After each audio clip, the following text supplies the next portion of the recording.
Father John, pull me out on a tight spot. Let me listen. Anglicans on the move right now. Laborers in the new wine vineyard. Anglicans on the move right now. Laborers in the new wine vineyard. Heeding to the call, rallying for a cause. Anglicans on the move right now. Hear the Anglican voice. If Jesus is your choice, you better come show and rejoice. If you know God coming for the girls and the boys, it doesn't matter what time Jesus calls you after. What matters is as long as you answer. I will shake up his spine to get some of that brand new wine. Anglicans on the move right now. Laborers in the new wine vineyard. Anglicans on the move right now. Laborers in the new wine vineyard. Heeding to the call, rallying for a cause. Anglicans on the move right now. Good evening, listeners. Welcome to the Anglican Voice, presented by the Anglican Church in the Diocese of Trinidad and Tobago.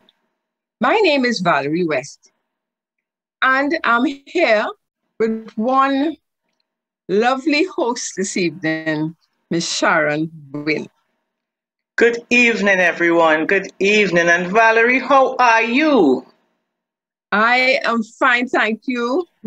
With God's grace, with all that is going around, I'm thanking God that we can say that we are fine, and we hope to continue to be well in this pandemic time. And how are you, Sharon? I'm great. I'm great. Yes, and I haven't seen you as well, face to face, as we say. That's right. Yeah. Mm-hmm. Now it's only voice to voice or face exactly. to face. So let us begin with a prayer. Dear God, we join with our families throughout the world with one voice to glorify God's name. Though we may never meet, we are united in prayer. We share our sorrows and joys, and together praise our God. As the family of God, we are united in love. We glorify our Father with thankful hearts. We also pray for the ministry of the church.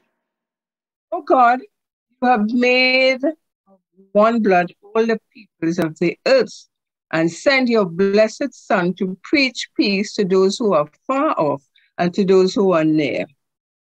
Grant that people everywhere may seek after you and find you. Bring the nations into your fold. Pour out your spirits upon all flesh and hasten the coming of your kingdom. Through Jesus Christ our Lord, who lives and reigns with you in the unity of the Holy Spirit, one God, now and forever. Amen. Amen. Sharon, you know, before we go into our topic, I would like to ask, did you notice on our diocesan almanac this year that there was a notice, Much Day, on the 30th of January? A what day? Much Day. That's why I just wanted to say this. Mm-hmm. Much Day is something new. Okay. But, yeah, it is an observance of much. Much being the Mothers Union Children's Home. All right. Yes. This home was established in the diocese on the 31st of January 2001 by the Mothers Union of our diocese. It is situated on Pushet Street in San Fernando.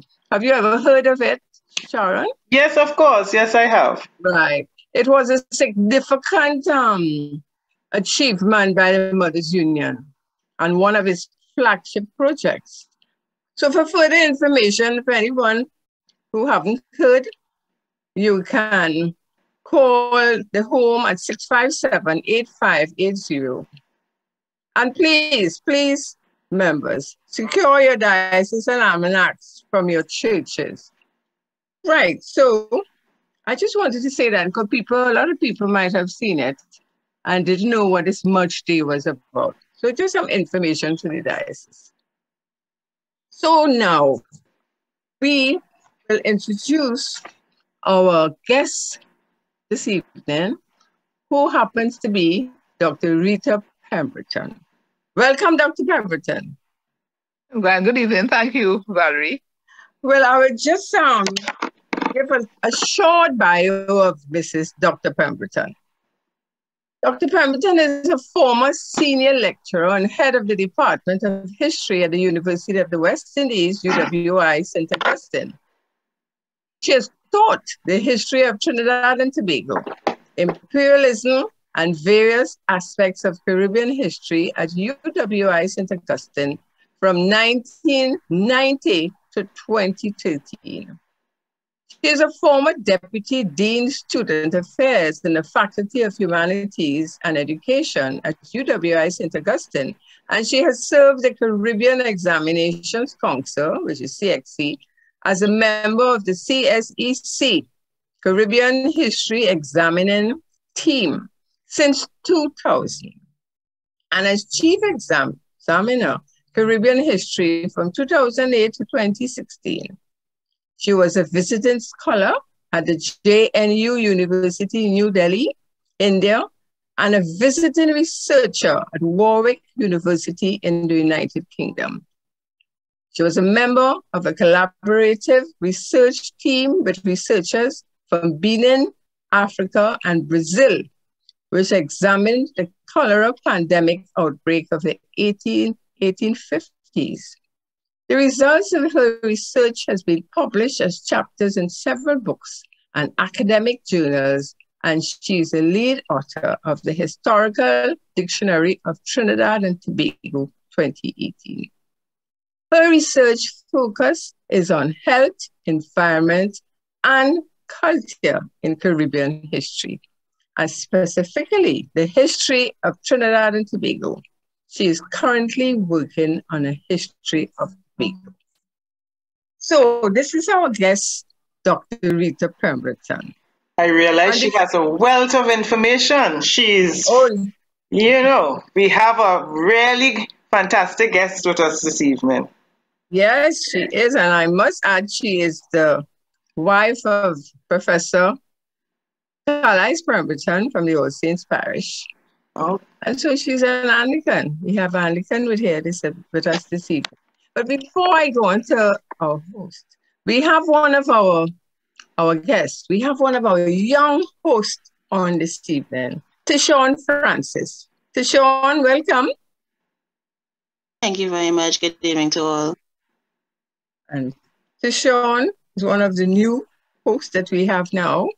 And we welcome her with open hearts, and we hope that she will be with us for a long time. So, Dr. Pemberton, our topic today is the church and culture. So we would start with asking you to let us know, of course, what definition of culture? All right. Yes, thank you for the introduction, Valerie. Thank you for the opportunity to be here to share. The topic is very broad. It's very big. So I will try to sort of condense it within the confines of time that we have allocated for the exercise. Culture is what people do, what people believe in, what people identify with. So your culture makes you. So you are not, if you're an Eskimo, you behave in certain ways, you have certain lifestyle patterns, as opposed to if you are from the Caribbean, you dress differently, you eat differently. So your culture is what you do, what you believe in, and associated with that is everything: your food, your dress, your language, and your belief system. So the culture of Trinidad and Tobago has changed. And with that change, the culture that the Anglican Church has also changed. So we have the church, which was established by the British rulers of Trinidad and Tobago, and the policies, the activities of the church in Trinidad and Tobago from the colonial period, those activities have been determined by the policy guidelines, whether they were stated or not, that were provided by the Mother Church in England. And the church was a part of the imperial structure, and an important part of its mission was simply to strengthen the imperial hold on its colonies. So that was how the church functioned. For Trinidad, this policy was really to anglicize Trinidad because, you know, Trinidad, at the time it became a British possession in 1797, it was heavily French. There's a French population, a French language and culture, and the English were not very comfortable to have in their, what they considered their possession, a population whose language, religion, and culture were considered foreign and an affront to the British rulers. So British policy from 1797 on to the 20th century was to try to change this. And this was with respect to the French element of the population. But there was also a policy directed to the African element of the population, because based on the misplaced European belief in their superiority, there was a notion that everything African was negative, debased, to be changed. Africans were to be civilized, and they didn't want to promote this, what they considered a debased culture. So, in fact, in Tobago, some priests would spy or would set up a spy system so that any of the participants in what were considered abominable activities, and this would be things that they wanted to do and the things that they believed in, their wakes, their bongo dances and so on, they were banned from the church. But not only were they banned from the church, but their children were banned from attending at Anglican schools, because that was the benefit of going to the church, was that you had a chance at school. So in this period, the church distanced itself from the people, and the people operated a parallel, mainly underground culture to that of the church. So I see at that point in time, Anglicanism was a religion that was imposed on people. And however, the position of the Anglican Church of Trinidad and Tobago changed, particularly when more locals were appointed to hold office in the country. And so there was a significant change occurring in the church when it became more inclusive and sought to embrace aspects of the culture of the people of Trinidad and Tobago and this, from the second half of the 20th century. Dr. Pemberton, Hi. As you talk about our culture, as well as how it has moved from one paradigm to the next, especially within the church, do you see, or I should say yes, do you see a flow or a real gradual change in our culture within the Anglican Church from something more European and something more Caribbean based, or is it just still basically mainly European with little elements of a Caribbean culture? Because I see our Caribbean culture as something that's very diverse, and as a culturally diverse country, sometimes I personally don't see much of it expressed within our Anglican Church. Well, I would say that there have been significant changes in the operations of the Anglican Church, as I said just a bit earlier, from the second half of the 20th century, like so from 1950s onwards, we have changed. That was also a period of political churning in the country, and what was significant then was the indigenization of the church. So the church attempted to associate more with the people. So it was more embracive, more inclusive of cultural items. And so what I could identify is that the responses from different parishes was to make the Anglican Church more a church of the people. And so they brought in activities, events, and facilities of culture that people could relate more to. So, because what you also had happening was that there were other religious bodies that were attracting people because of the way their services went.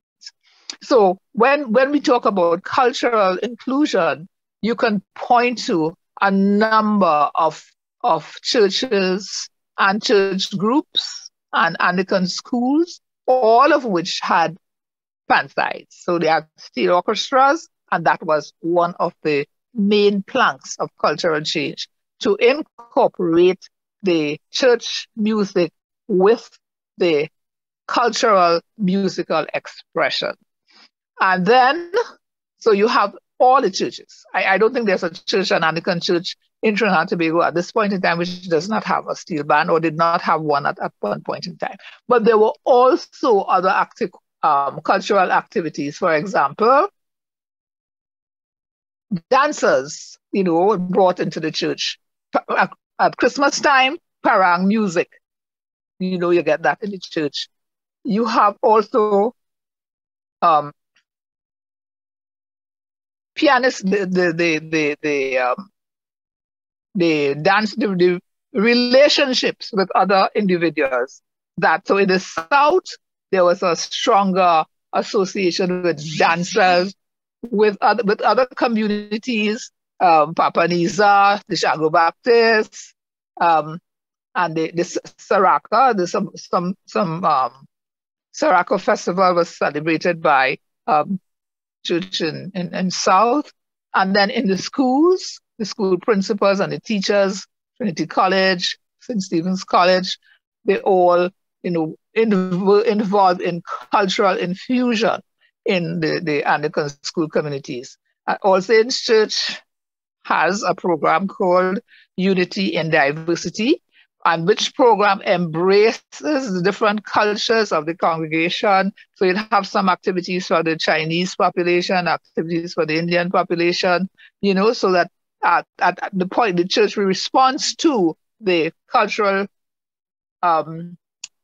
beliefs and needs of the population. So, that to answer your question, these are the kinds of issues that signal that the church was changing. So Bishop's Junior School, you had Tunapuna, the head teacher, who was an autistic fighter.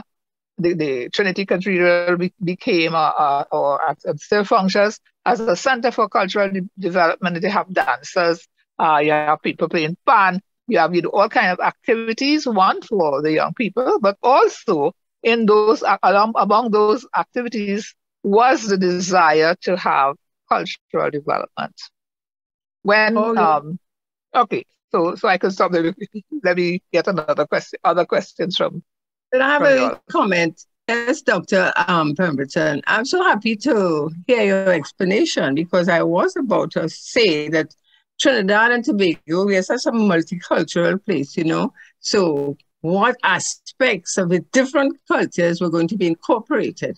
So I like that explanation. So, we know that all aspects of the culture of Trinidad and Tobago are incorporated in some churches.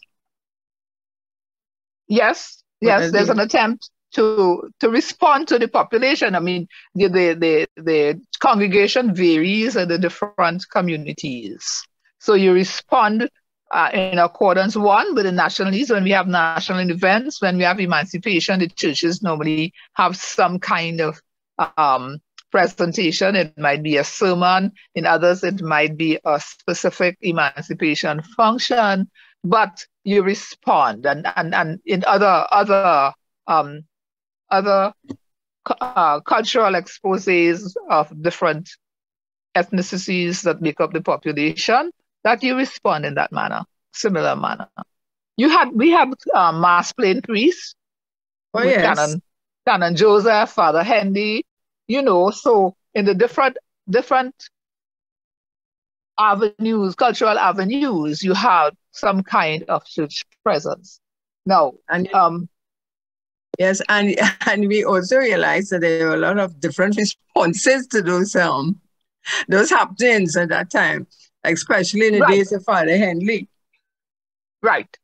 Yes, the responses have to do with the constitution of the congregation also. You have some people who were religiously high church and they just wanted to do their church service to follow the traditional lines. But you also had a part of the congregation that wanted something more expressive, something a music that was just more Trini flavored, you know. So this is part of making the church a church of the people. So in addition to the church, the music, you know, you have folk choirs. Anglican youth groups produce folk choirs. In Tobago, I mean, Tobago is an interesting case of point. The St. Patrick Anglican Youth Movement started off with a folk choir, and the members of that folk choir provided the foundation members for the Signal Hill folk choir, which has become a very famous institution. You have drums being incorporated into the church services. The tambour band at Stations of the Cross in Tobago. Their hymns, I mean, some people from other churches have adopted the hymns into the music as set by Tobago, where they put a soca reggae beat to their music. And in Tobago, calypso beat to the hymns in funerals. You know, so all these are examples of cultural embrace of your congregation. I mean, there are other examples I could give if you want. Again, this is Tobago. They used local craft in their decorations for the church. So crochet and handicraft to make and decorate the altar clothes and linens. They replaced the European images with more Black images, because the population of Tobago, the congregation of the Anglican Church, is really African descended.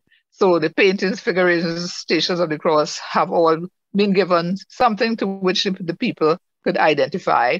And in many churches, not only in Tobago, the chasubles are decorated with local flora, fauna, like having birds and flowers, and also steel pan and other symbolic items that belong to us. The Stations of the Cross in Tobago painted on brown cotton so that, you know, the local artists, you know, contribute. At Easter time, the limbo dance is used to depict the death and resurrection of Christ. So the youth groups dance, and then they have this presentation, and the whole idea is to bring light and better understanding to the population about the word of the Lord.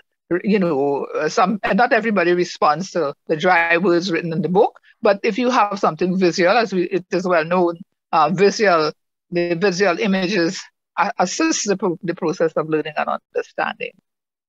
Yes. One of the things that the church did also, one of the significant things was the issue of wakes, because the wakes were, you know, that's something African, but it was something that was, you could not disengage the population from wakes. You cannot, not in Tobago, not in Trinidad.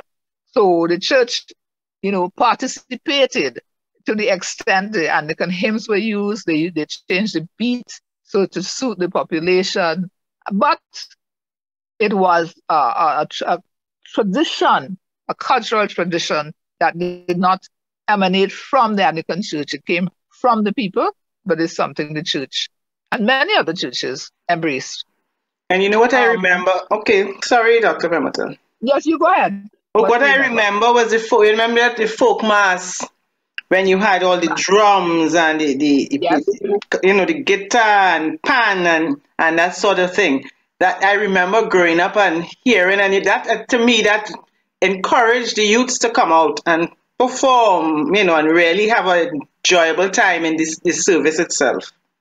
Right. So what that did was to give a life to the thing, give a meaning to the thing, and because the Anglican service was so, it could be very staid and unappealing to particularly to young people. But to Caribbean people, you want something lively, and this is what the folk music did.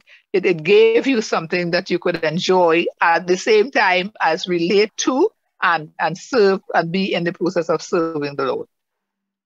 Right, yes. And Dr. Pemberton, what I would like to ask also Was it when the local clergy came, came on board, that all these things began to happen, really. So Yes. that was a, unintended consequence of starting to have local priests and clergy. Well, I don't know if it was unintended, but I think it was very well intended. So because, you have, again, you could not continue to have foreign priests operating in a different cultural space. Some of those priests had real problems of adjusting and relating to. So rather than keep studying them out from Britain, you develop a homegrown group that could hopefully relate more to the population. And that is precisely just what they did, because they grew up in the society. They are accustomed to the people with whom they are operating, and therefore what they did was to use some of the things that some of these priests grew up with all of this happening around them. For example, when Bishop Berkeley was appointed and he came down with his side of his cultural team. Ban. Yes. Yes, I remember that. Yes, ban. Yes. Yes. Mm-hmm. So that was something he's accustomed to. But Doctor, you have to admit that some of the previous clergy, local, who were trained abroad with the English and so, some of them were very, they weren't really, how should I put it? I don't want to put it. They were conservative. Yeah. Yes. They were conservative. Yes, they didn't really want to be, to get involved with all, the local aspects of the culture and the church. But one such person, a priest of quite a few years ago, Canon Farquhar. Yeah, was, yes. See, that's the name. He was very much in this thing. Yes. And he was a senior priest, and he brought all those cultural aspects to St. Paul and all those other places that he served at. Yes. Yes. He, Dr. Nolly Clark, Farquhar. Then we have somebody else. There are several people scattered about the country. Yes. Yes. Phil Isaac in Tobago. And they are all committed to doing something, using some kind, it's like teaching. You use different strategies to involve more people. So in what Father Phil told me, that they use in their readings the vernacular, they use some monologues, they use the spoken word. All of that is intended to help people understand the things that are being taught in the church, but also to relate their real life to their real life experiences, to church work and to serve the Lord, even using your spoken word and vernacular, which some people would have scoffed and dismissed before. And it's also to use to show you where you came. For example, again, the bishop started the ancestral walk in Tobago, where the enslaved used to carry the ballast from the ships down by Mount Irving Bay. They used to walk with these bricks up to the church when the church was being constructed, when the St. Patrick's Church was being constructed. And so that reminded people of our history, but it also associated the church with the church's history, that it was constructed by this process. So they walked, so everybody would want to find out what were the ballasts, that came on the boat, what were they? They were like bricks, and they were used to for construction site once the ships arrived here in the Caribbean. So, all these things make people see the church as part of everyday life. So, but it goes more, it goes further. Just let me say, in Tobago, Father Phil said they use local bread and wines for their communion. And the harvest has a particular touch. The food is all traditional Tobago food, and it's shared with everybody. People go leave Trinidad and go to Tobago harvest because you could go by any house and get food. You know, That's quite true. Yes. So, you know, there's that touch to it that Yeah. in every sphere of life, you have something that you relate to that comes into the worship of the church. Right. So at this time, we'll take a little break and we'll have a local, or I should say a Caribbean hit. And it's CPWI 245. Jesus come today for a poor, poor man like me. Jesus come today for a poor, poor man like me. Salvation come my way, my soul set free. Jesus come for all, and we must hear his call. Open up your heart today and let it be. No matter if you're thief, or if you're dread, or if you have a crown upon your head, no matter if you have no heart at all, Jesus bring love for one and all. Sing it, children. I for Jesus, you for Jesus, all for Jesus, fall for Jesus. Come to Jesus, Jesus come for one, he come for all.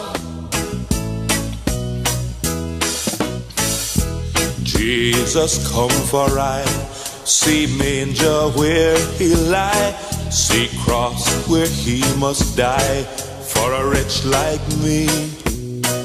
For God so loved the world, man, woman, boy, and girl, he gave his son for you, his son for me. No matter if you're thief, or if you're dread, or if you have a crown upon your head, no matter if you have no heart at all, Jesus bring love for one and all. Sing it, children. I for Jesus, you for Jesus, all for Jesus, fall for Jesus. Come to Jesus, Jesus come for one, he come for all.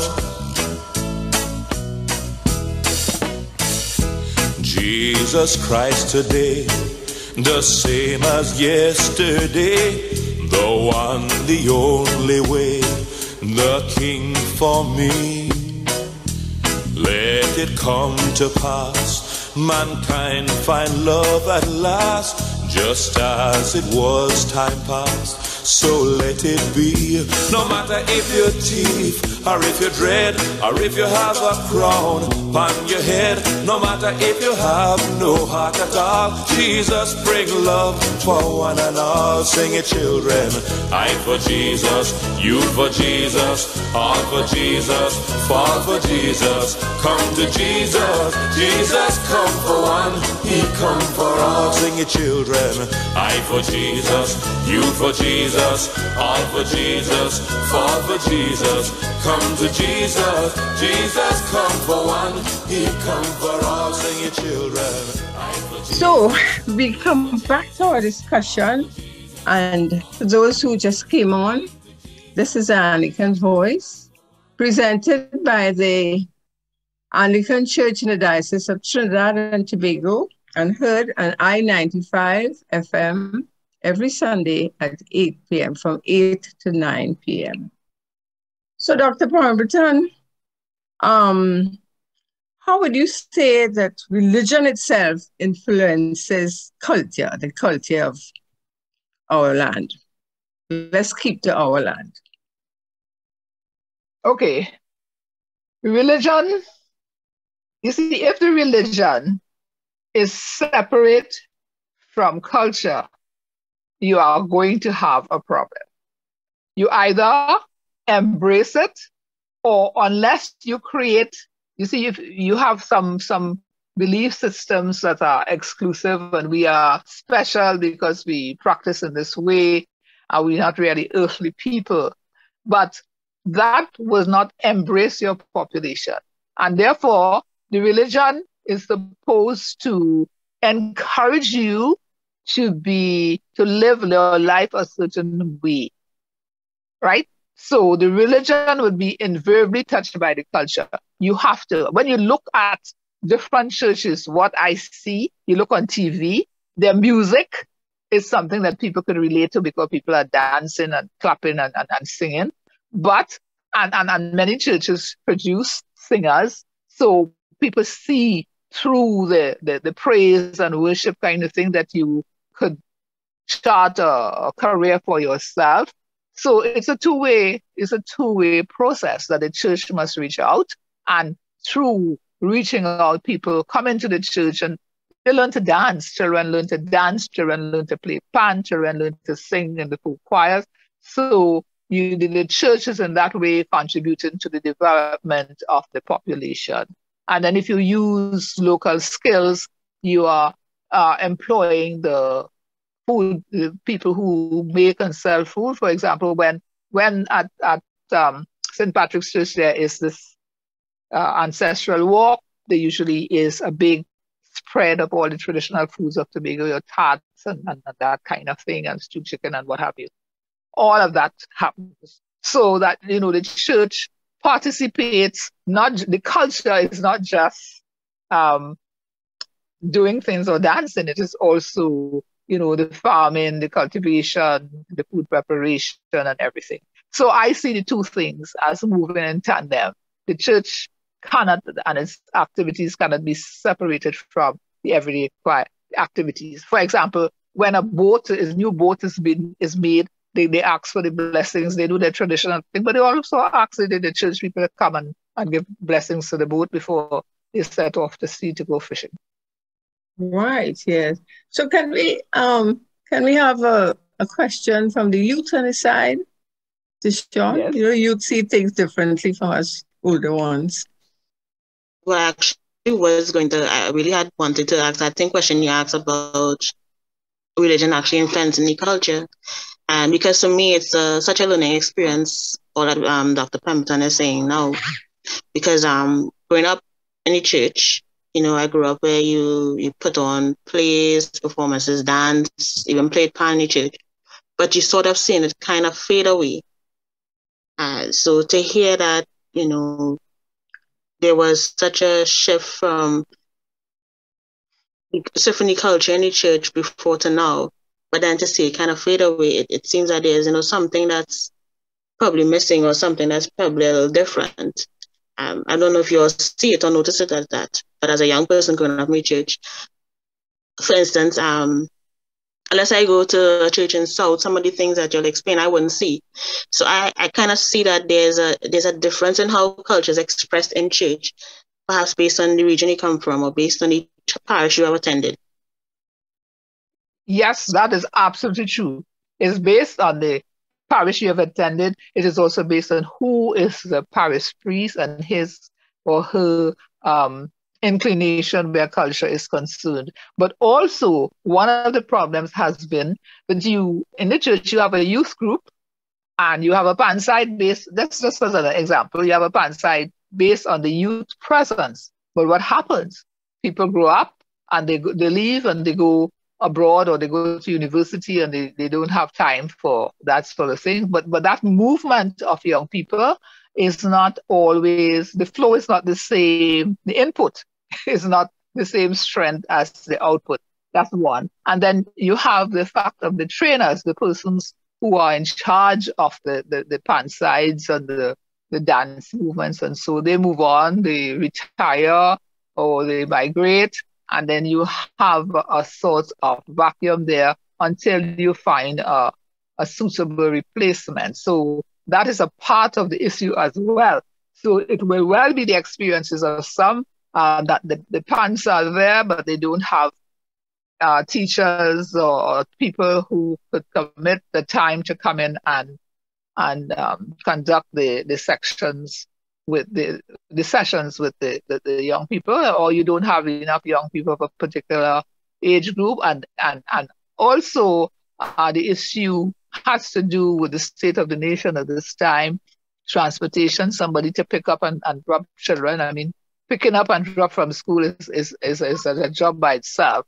But, in the church, if the parents, it depends on when and where and how the parents work and to organize, because you cannot really leave it up to children to take public transport anymore on the street after in the hours after outside of school. I mean, even during school time is bad enough.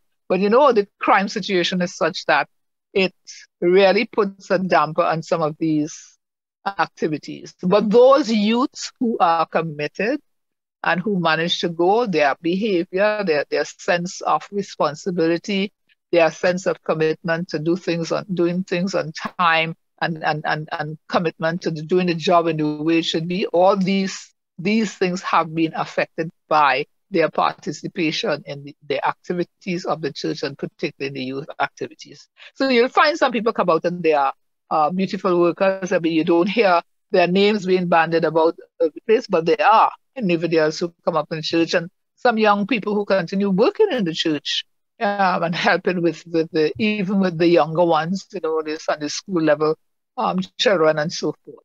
So you do have some changes. You do have, like everywhere else, you do have some problems, and you do have issues with continuing services that could be offered through the church, as long as you have persons to participate and persons to instruct and guide. I want to follow up on what you just said as well. Is it safe to say then that perhaps the culture is something that's, I find, is fluid and changes. It changes all the time. And yes. I find that it's changing in a way quickly now than it would have been changed in the past.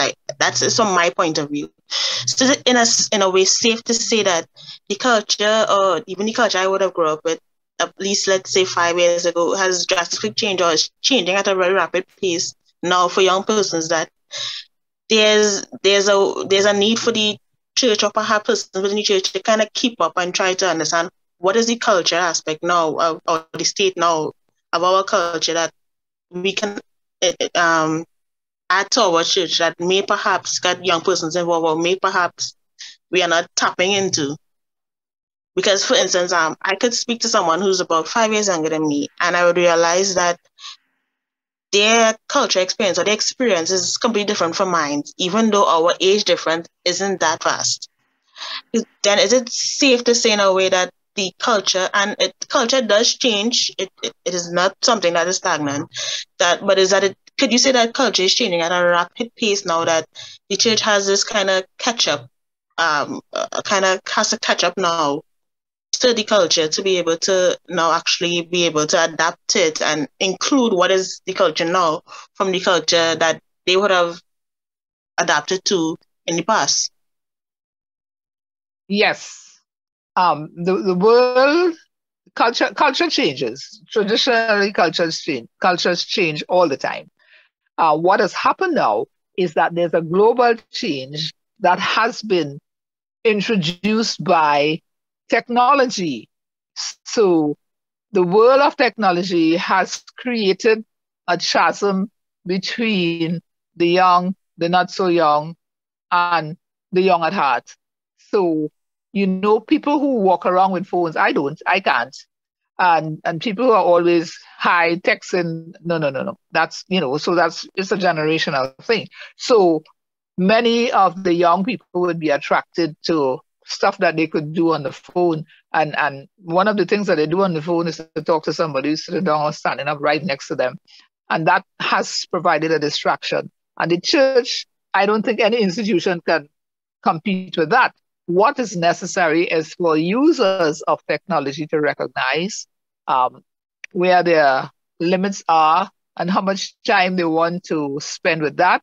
The church can provide alternative activities, opportunities to do things, and introduce technology, like they have the hymns and the whole program on the computer, so you could read it and follow. But to compete with people who use technology just for social talk, all the institutions, people have other job problems with that, and you have to get somehow younger people to understand that they should not allow themselves to be totally distracted. And it has revolutionized communication in a fantastic kind of way, but on the other hand, it has provided a negative.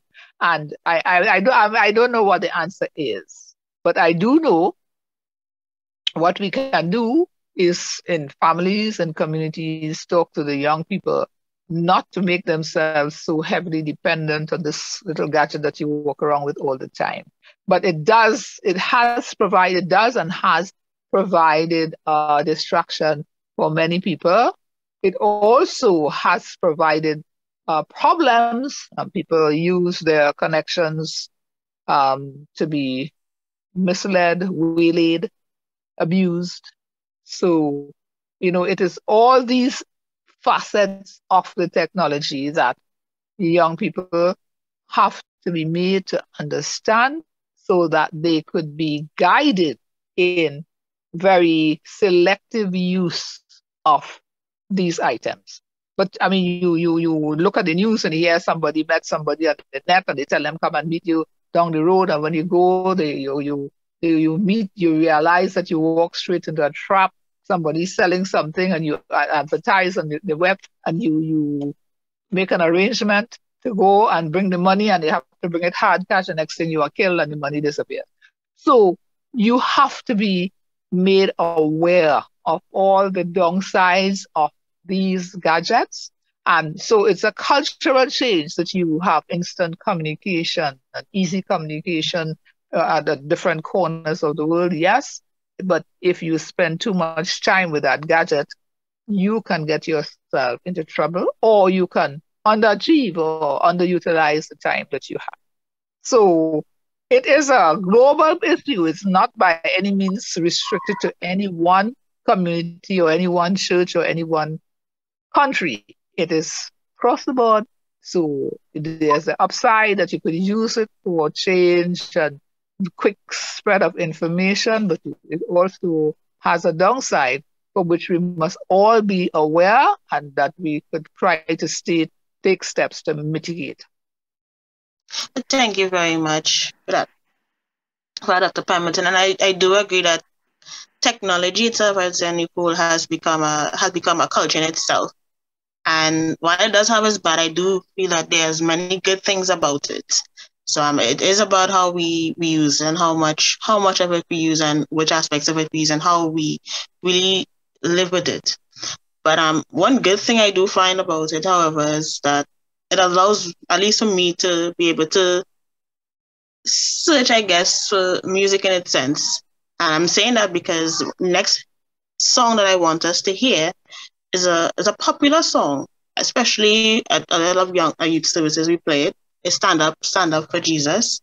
This version I heard was by Carleen Davis, and it has a kind of reggae beat to it, and I want us to listen to it and really hear the cultural aspect of let's say, Jamaican culture into our church music. Yes, I mean that is a fantastic thing, but I will have to say, the Jamaicans have done a lot with church music, with their own music. And I think we in Trinidad and Tobago need to do much more with our music to infuse it into the church music. So you could go on the net and find that, but I would like somebody to go on net and they come up with something Trinidadian in the same way as they could come up with something Jamaican. I think we need to strengthen the music ministry in the church. I quite agree with you. I was thinking the same.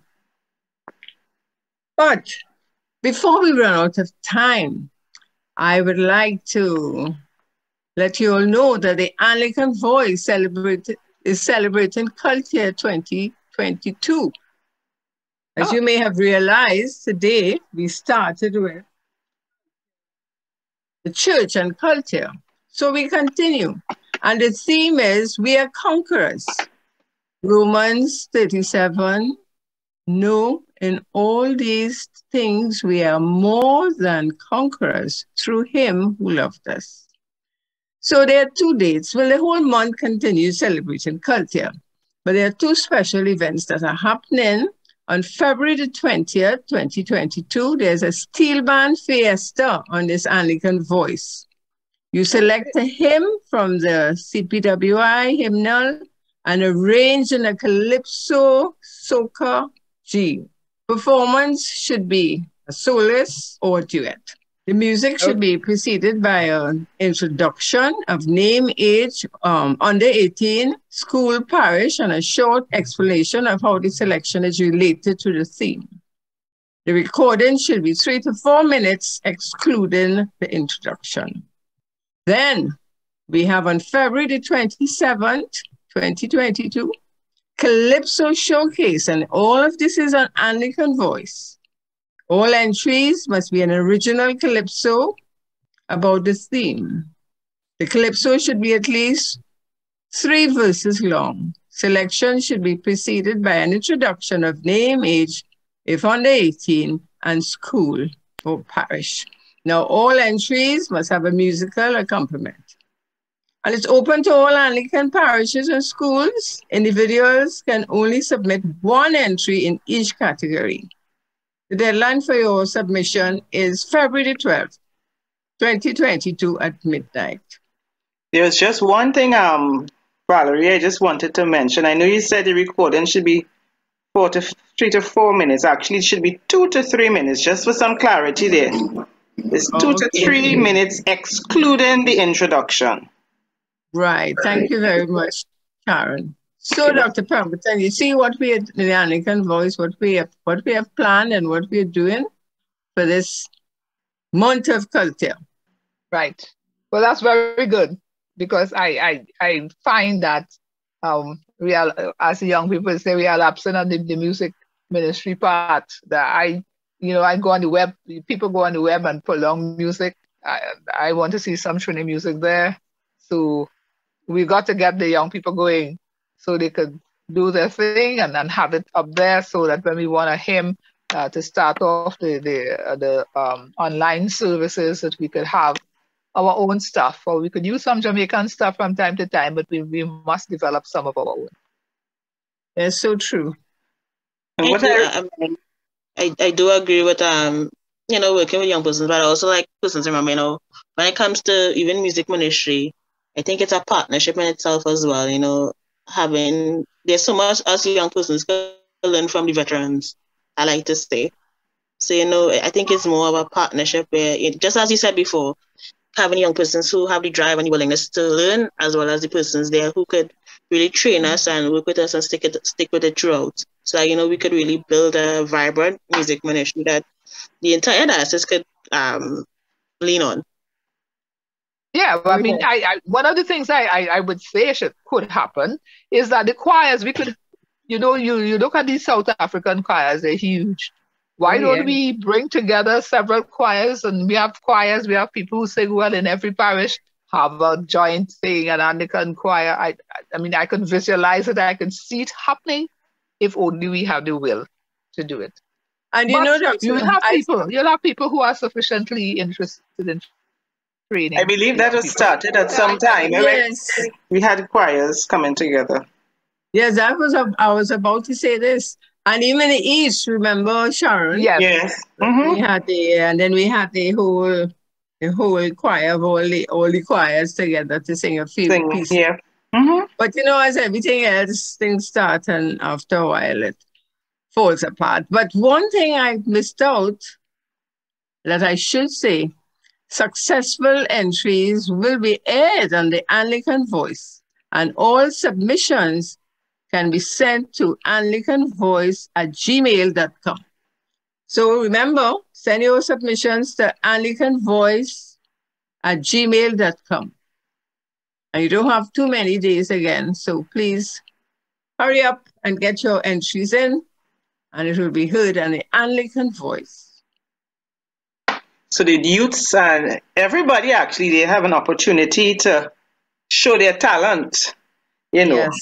Our culture, and using our culture, That's right. And that's what is so very important, because as Dr. Pemberton says, there really is a need to have our culture promoted more in the churches. It will encourage everyone to be at church. I mean, we can't all be at church because of the pandemic, but people wanting to come back to church, whether it's on Zoom or whether it's whichever format they choose, because you're going to find the older heads is the music that they know. The younger heads, it'll be music that they know, and it will encourage them to want to continue the Trinity and Tobago thing. So, and I think that is why it is important. And this competition, well, it's not a competition really, But this, where we're celebrating our culture and we are conquerors, is one way of starting and, and forging ahead to get our culture going and seeing it and hearing it within the churches and the music of the church. I hope you have your calypsos ready. I can always back you up. I can't sing the calypso, but I can be a backup. Oh, gosh. So now we have had a very, very interesting evening and discussion. And of course, our time, as usual, always comes to an end very quickly. So, Tishonne? So as we come to the end of our amazing program, I'd just like to say thank you, Dr. Pemberton. Your wealth of information was something that I think I will take me for a while, and I think I may have to ask you to do a session with the youth as well, and give us a little more information again regarding our culture and how the church has evolved. So thank you very much for the wealth of information that you provided us this evening. Thank you as well to Ms. West for having me as a co-host as well alongside her, and Ms. Winn tonight. Thank you to our lovely listeners who I know would have taken a lot from this program. Almighty God, Father of all mercies, thank you for all the goodness and love and kindness to us and to the people of our nation. Thank you for the opportunity that you have provided tonight for us to share in advancing the work of the church. Thanks to all who participated in organization and presentation. Bless us all that we may continue to strengthen our commitment to enhancing the commitment and development, the contribution and development of the church and nation, and particularly as at this time we cross the challenging hurdles associated with the pandemic. We ask for your blessing, guidance, and protection, and continued protection and guidance at this time. We ask this and we thank you for all the listeners who would have participated in the exercise. We praise your name and give you eternal thanks in the name of Christ, our Lord. Amen. Amen. So good night to all. Good night, listeners. Please keep safe. Remember all the protocols. And we hope to see you next Sunday, please God. Yes. Good night. Good night, everyone. Okay. Good night. Thanks again for listening. Bye. Bye. Bye. And remember, we are the conquerors. Yes. Yes.